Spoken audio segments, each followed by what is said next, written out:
first of all, for that touching and just honest introduction.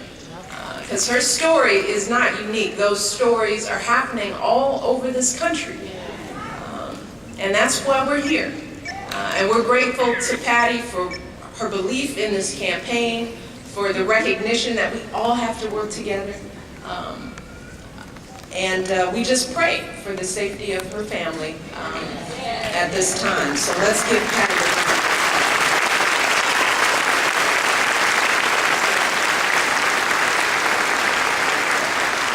I also want to thank and recognize a couple more people. First of all, the next Hoosier Attorney General, Linda Pence. I want to give her a round of applause, Linda. Thank you. We got to work hard. I want to say hello again to Mayor Tom Henry here in Fort Wayne. Hey, Mayor.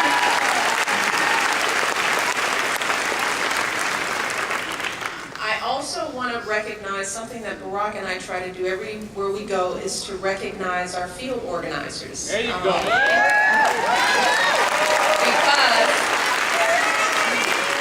they are the folks that do all the heavy lifting. And they are phenomenal. Not just here in the state of Indiana, but they're all over the country. We are so proud of them. We wouldn't be here if it weren't for that energy, the fact that they have been so persistent, probably calling you guys on the phone way too many times.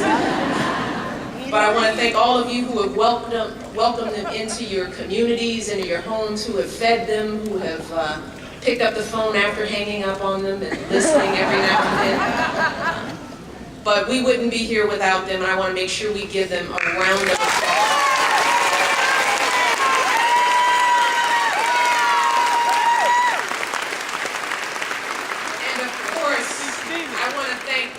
My new big crush, he doesn't know this now, but I now am in love with Birch Bye.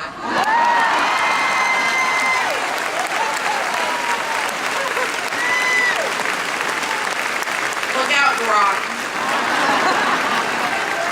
No, in all honesty, he has been a trailblazer, a leader in his own right on so many issues that affect women, equal rights.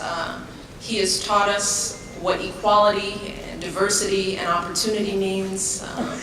And we are proud to have the support of he and his family through this journey. So another round of applause.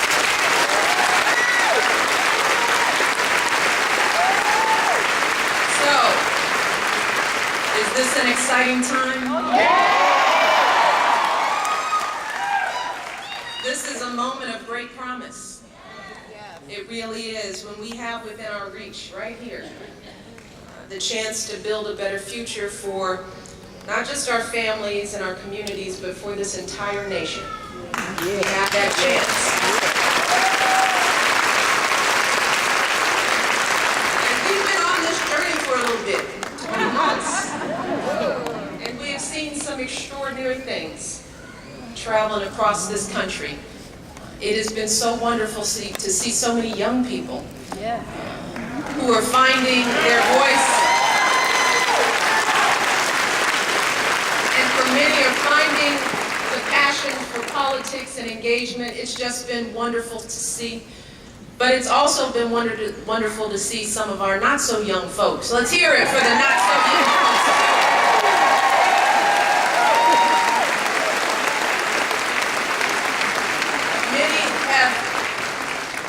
Said that they haven't felt this way about a campaign, a candidate, an election for years. You know, there's just something powerful about seeing someone in their 60s or 70s who'll tell you that they've never voted in their life, ever. But they say this time is different. They're going to get involved.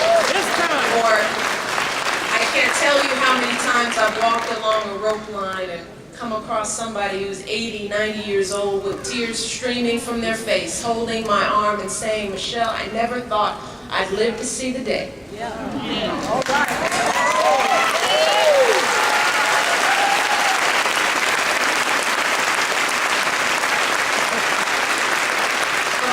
folks together from all backgrounds and walks of life have been coming out and doing things that they never thought they'd do. People knocking on doors of strange houses, asking questions, people calling on the phone, standing outside in the cold, coming to political rallies in the pouring rain, holding babies on their shoulders because they just want them to see and experience this. There goes one of them.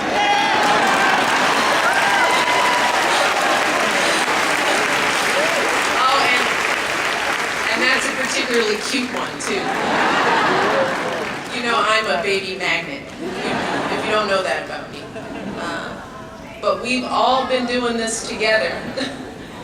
And it's been phenomenal to watch. And while I like to give all the credit for all of this to my husband, Barack Obama, because I love him and I think he's great.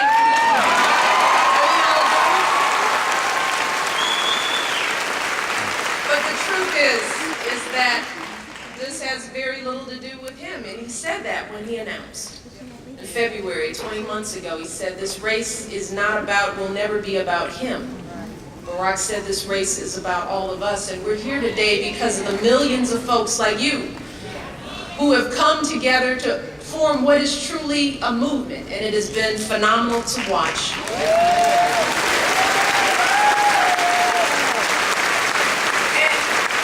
it's also been interesting to see how people have come to this movement through their own stories and paths. Many of you know my pathways here. I come here first as a wife who, after seeing my husband over 20 months, just watching him grow and stand strong and perform outstandingly, I know in my soul without a doubt that he will be an extraordinary president. That I know.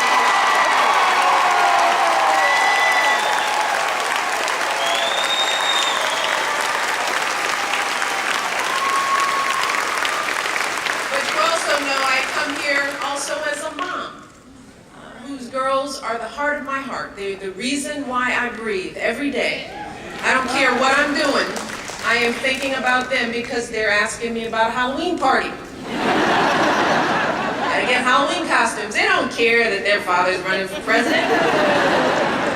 They want to go trick-or-treating and they want to know how it's going to happen. But I think about them all the time, like any parent. I am only as good as they are. And what I know for sure is their future and all of these kids' future is my stake and our stake in this election.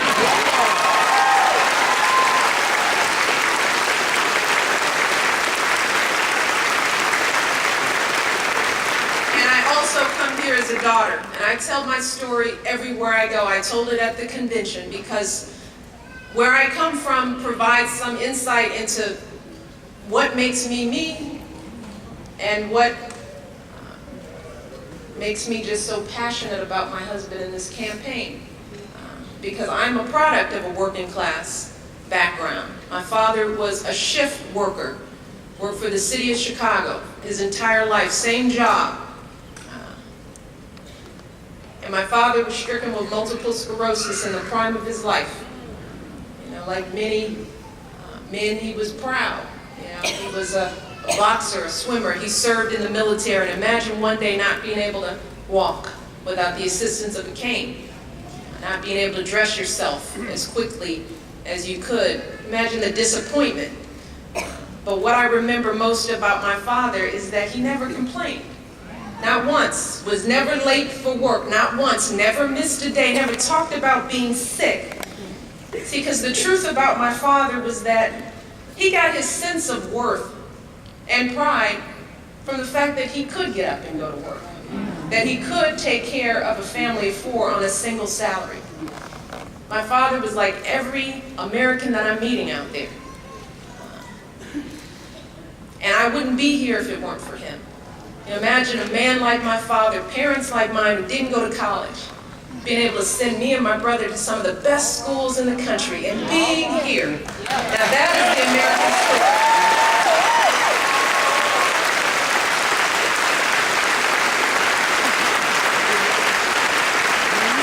So for me, you see the issues at stake in this election, how we're going to fix a broken economy and put men like my father back to work and help families get back on their feet. How we're going to fix a broken healthcare system that is causing young kids to go without healthcare, causing people to live with cancer. How we're going to end this war. How we're going to... Yes!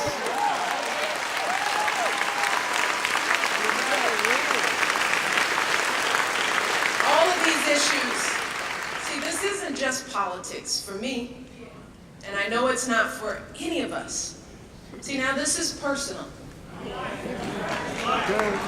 It's personal. And we're all feeling it now. It doesn't matter anymore where you're from, what your political party is. We're all feeling it now. We feel it when we put gas in the gas tank. That $20 is doing nothing. We feel it when we go to the grocery store. With the same check that we took a year ago, can't get half of what we got before. We feel it when we feel that lump, that pain. Everybody has been in that position knowing that something is wrong, but not being able to go to the doctor because either you don't have insurance like millions of Americans, or you're finding your co-pays are going up so high that only a few people can get care at a time. We feel it, young people, when we go to college and we wonder how we're going to pay off our student loans, how are we going to, whether or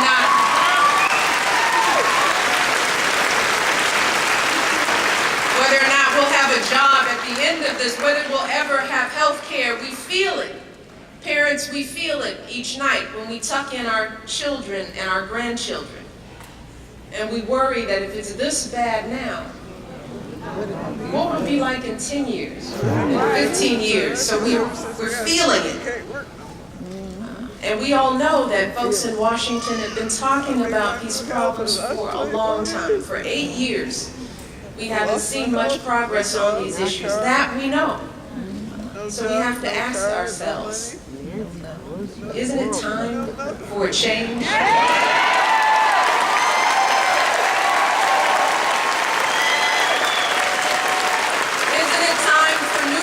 Because we know that the old ways of Washington just won't do. We know that.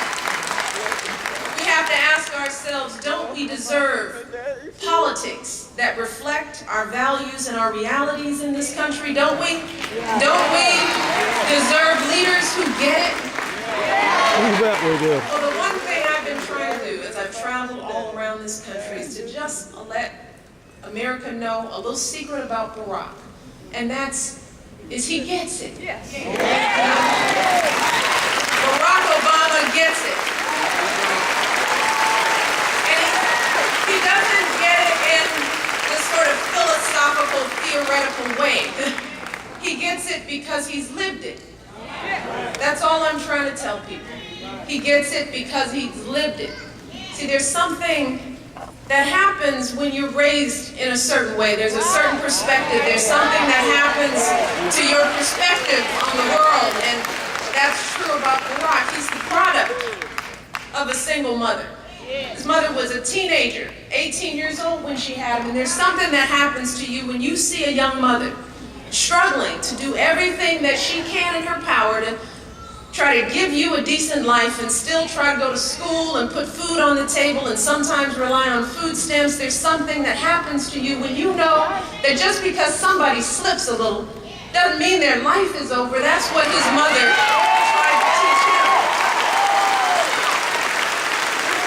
There's something that happens to that person's way of thinking about the world, and then to see that same woman who has sacrificed everything for you, the age of 53, gets sick from cancer, ovarian cancer, and lose her life. And to know that in her final months, like so many millions of Americans suffering from cancer, that instead of being able to focus on getting well, she had to worry about whether or not the insurance company would cover her illness because they said cancer was a pre-existing condition, just like millions of Americans. So Barack gets it. And we have to ask ourselves, don't we deserve someone in Washington who understands the struggles of working families and single mothers? Someone who understands the pain that comes from a broken healthcare system don't deserve that kind of leadership. The only thing I'm trying to explain to people is that Barack really gets it. He gets it because he's lived it. He and I both get it. See, because, yeah, we went to good schools, and we're proud of it. Our parents are proud. They did everything in their power to get us there. We are grateful for the fact that we could take out loans and go to some of the best schools in the country. But see, the thing we forget is that when you're a working class kid taking loans out, and when you come out of college, you're so mired in debt. We just paid off our student loans several years ago, but we are in a much better position than most young people in this country who find themselves, after doing everything we've asked of them, go to school, get an education, come out and get a job, but they're finding that their loan debt is so high that they have to forego the careers of their dreams. These days, it is very hard to be able to afford to be a teacher, or a social worker, or a youth coordinator, or a pastor of a church, or an artist, or a musician. Because what is happening is that we're making those careers obsolete because the cost to get the degree to get the job, you can't pay the loan back with the salary that you'll earn from the job. That is the plight that we're putting our young college graduates in, so we get it. And I've asked people, don't we want someone in the White House who knows what it's like to carry a little debt?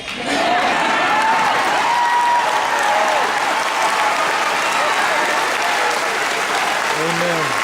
Who understands that it is so essential for us to assure that every young people, regardless of where they're from, can pursue their dreams, get the education that they need, regardless of their ability to pay. Don't we deserve that person in the White House? Barack gets it. He gets it because he's been there. See, after graduating from college, Barack could have taken on any job, could have gone to Wall Street. But instead, he decided to go back to the south side of Chicago and work in neighborhoods that had been devastated when steel plants shut down. See, folks I know in Indiana understand this because what's going on now in the markets, folks have been feeling this for decades. Plants have been shutting down, jobs have been disappearing all over this country. And it was happening on the far south side of Chicago a long time ago.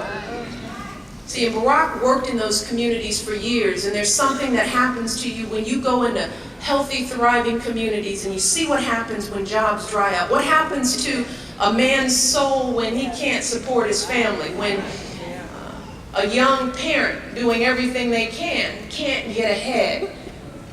What happens when you don't have health care? What happens when crime escalates because folks don't have jobs and no one's taking care of the kids because everybody's got to work? Barack worked in those kind of neighborhoods for years, working to develop job training programs for people to help them get back on their feet, providing after-school programs for kids so that they'd have a place to go. This is who Barack Obama is. And I say, don't we deserve a president with that kind of experience? Don't we deserve that?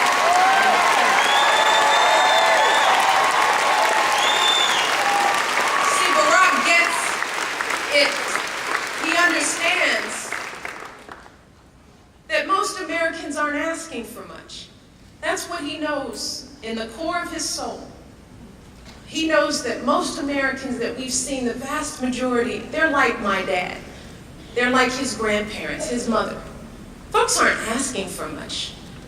They just want to know that if they're ready and willing to get up and work all day, maybe 2-3 jobs, that they'll earn enough to support their family, maybe be able to pay the rent, keep a roof over their head, buy some groceries. They want to know that they'll be able to send their kids to a decent public school so they can get an education and maybe go to college. They want to know that if they get sick, they won't go bankrupt.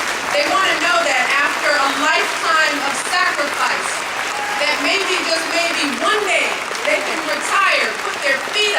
maybe buy a little boat, take a vacation, enjoy the fruits of their labor, and not worry about whether their pension is going to be gone. That's all the American people want. That's all that they're asking for. Barack understands that the American people aren't asking for Washington to do everything. Folks aren't looking for a handout. They just want a Washington to understand that their challenges are real. They want a Washington that stops talking a good game about family values and starts actually creating policies that value families. That's what Barack Obama gets. And that's the kind of leadership he's going to bring to the White House. But our job is that we have to get him there. The choice is clear in this election. The choice is clear. There's only one candidate in this race who's talking at all about the issues that matter most to Americans. There's only one candidate. There's only one candidate who understands that an economic plan has to be built around working folks. That's why he's creating a plan that offers 95% of working families a tax cut. He understands that we can no longer continue to reward companies that are shipping jobs overseas, but we have to incentivize the companies who are creating jobs right here in this country. There's only one candidate who understands that. There's only one candidate in this race who is talking at all about a universal health care plan that's going to cover every American and reduce costs for every American. There's only one candidate who is talking about that. And there's only one candidate who knows that we need a long-term energy plan, that we can no longer rely on quick fixes, that we have to invest in renewable energy, create jobs here, create clean planets for our kids and our grandkids. There's only one candidate who is talking about that at all. There's only one candidate who recognizes that we have to invest billions in educating our kids right here at home. That begins with early childhood education all the way into adult education. There's only one candidate who knows that we have to recruit a cadre of first-class teachers and pay them and give them the responsibility that they need to teach. And there's one candidate who knows that after these young people go to school and they do everything we've asked of them, and they're prepared and they're ready and they want to go to college, that no one has to forgo their dreams just because their parents can't afford it. There's only one candidate with a plan for making sure our young people get to college. Only one candidate. And you know there's only one candidate at all who is talking at all about a timetable from withdrawing our troops responsibly from Iraq.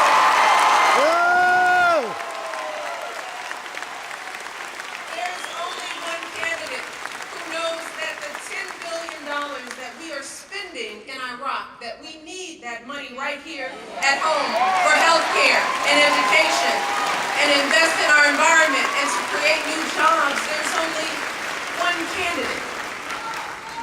Well, who's that candidate? I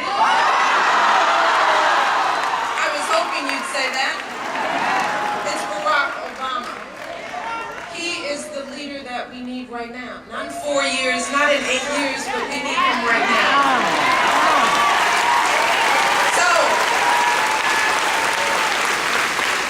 the job from this point on is clear. We have to get him to the White House. And that's where you come in. Right here in Indiana. See, because you know something wonderful about Indiana? You guys are a battleground state. That's a good thing. Battleground state, which means that what happens here impacts the entire nation. So we're going to need you. And one thing I shared with Barack at the beginning of this election, I said, you know, babe, you can, I said, no matter what you do, and everything Barack does, he puts 150% into it. But I said, in this case, I said, you can only get us 70, maybe 80% of the way there. On this one, you can only get us part of the way there. And I would say, looking at this year, Barack's done a phenomenal job. Now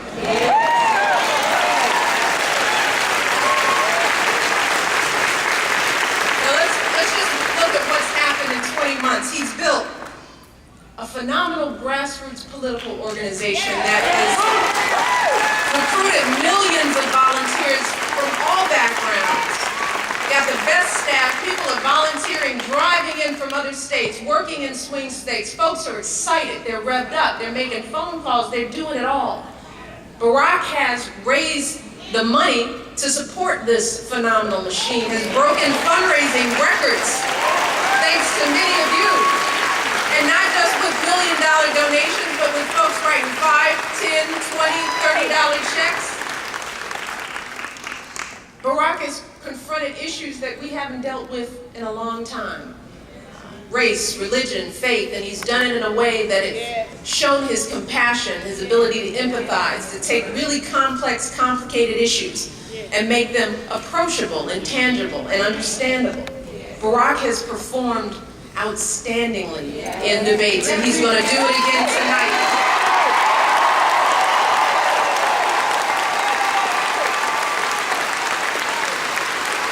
And he has done it all.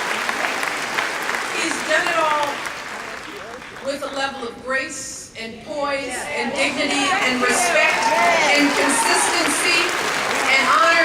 He has been concise and clear and steady, true to his mission, with a vision. He has done everything he said he was going to do, and then a little bit more. So I told Barack, look, babe, you can only get us 70, 80%. And I think, quite frankly, he's gotten us 85% of the way there. But the truth of the matter is that other 15% is on us. It's on us. He's got us. And I know we're ready.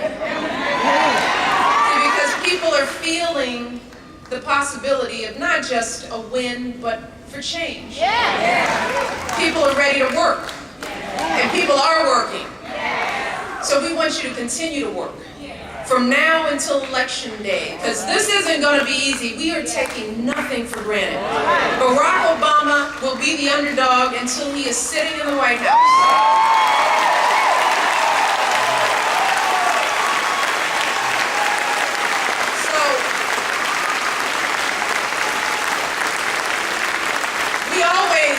Like the underdog, which means you have to work harder and smarter and clearer every hour, every day, every minute, every second between now and Election Day counts.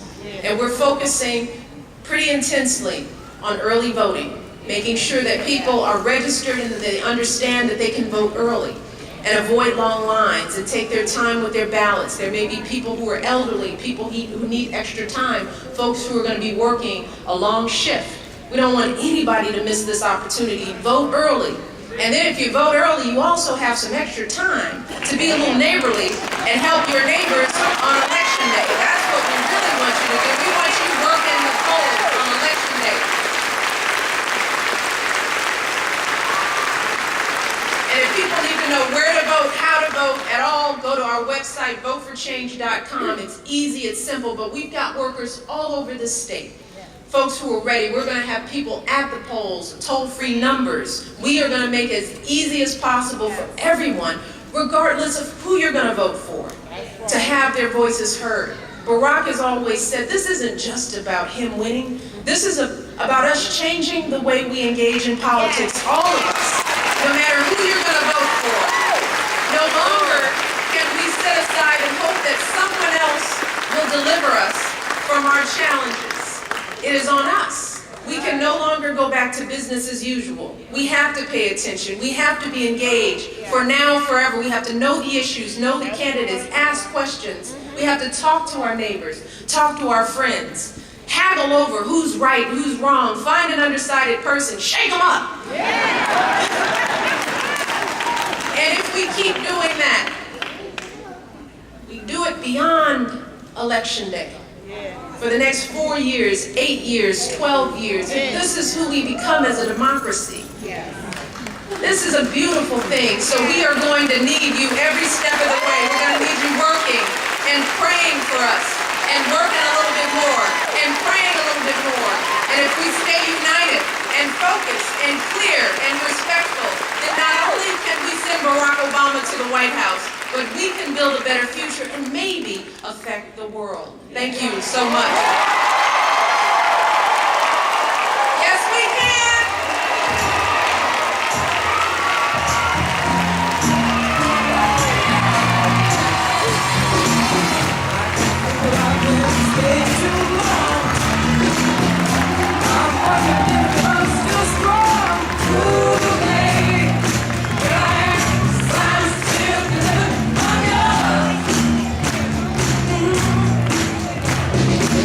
Then I got my women said goodbye.